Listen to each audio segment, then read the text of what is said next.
Welcome to the Nightclub, guys. It's your host, the Night Wrencher. Welcome to the second installment of Mopar Monday. Today we are going to be doing a quick recap of everything that I've been doing to the 1973 Dodge Charger SE.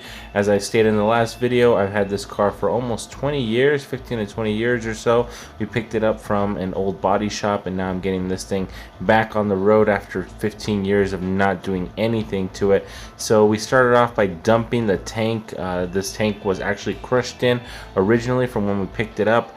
Somebody lifted the whole car up using the tank, and they jacked it up and pushed the entire tank into itself, and I ended up having to drill out the bottom of it to get the old fuel out, and then I was able to get my hands on a replacement tank that I picked up at the swap meet. Although it was in pretty decent shape, since it was going on the bottom of the vehicle, I decided that it was time to go ahead and put a little bit of bed liner or some sort of coating.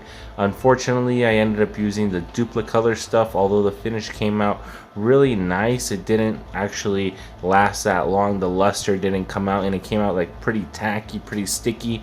It didn't come out really rock hard like I wanted it to come out.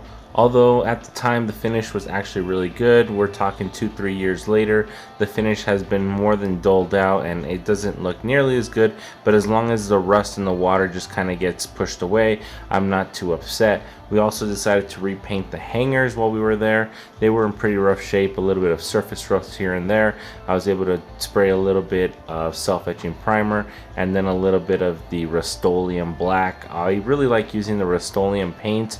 Although they do take a really long time to dry, their coating is actually really heavy duty, so I'm pretty happy with that as is.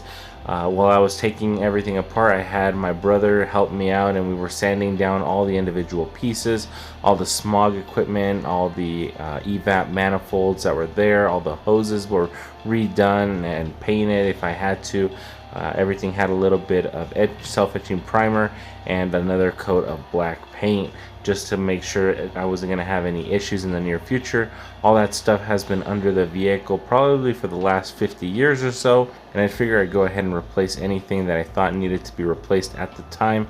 And I'm overall happy with the decision of going in with a new fuel sender, with a new pickup tube, new hoses, new clamps.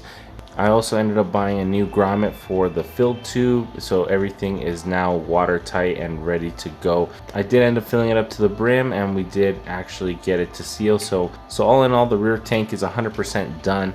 In the engine bay, the 6AL actually stopped functioning, so I went ahead and I removed the entire system. Everything that had to do with the 6AL I got rid of. Everything that had to do with the stock ignition I got rid of. Everything that had to do with the stock coil and the stock wiring harness, such as a ballast resistor, such as a little ignition module itself, I got rid of.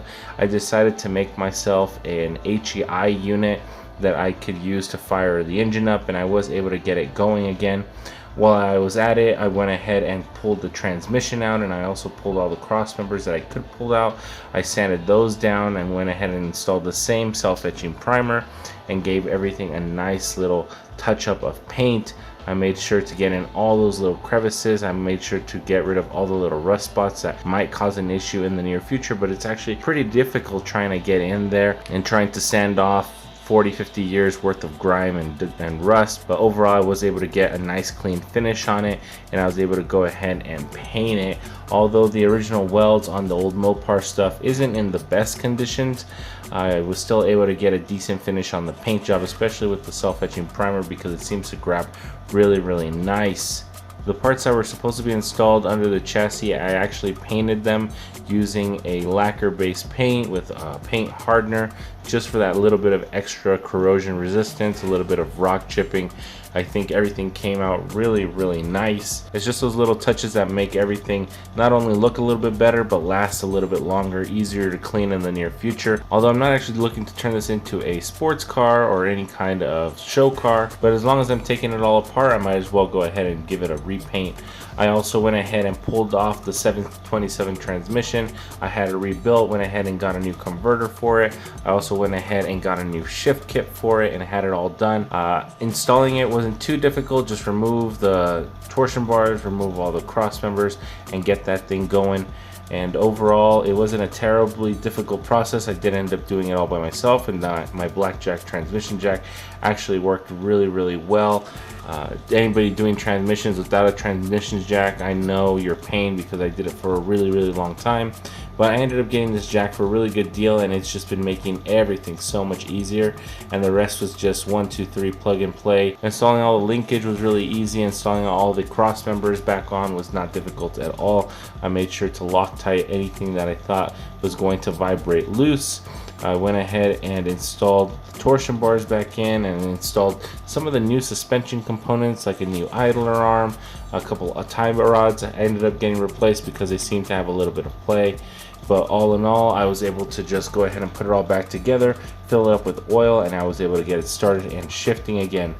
As of right now, I don't have any immediate plans for the engine that's in it right now. I mentioned before that it is a Mopar Big Block 361, which is actually the smallest of the big blocks.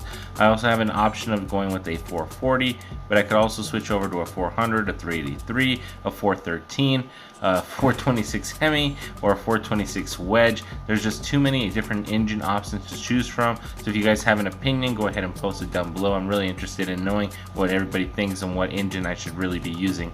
But I am leaning towards just building the 361 since it does have a forged crank.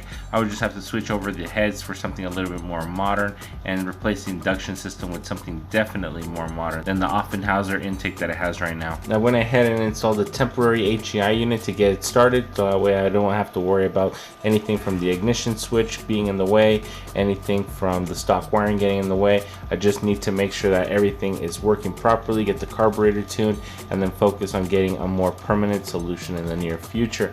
Anyway, that about does it. I will see you guys all next Monday. Night Wrencher out.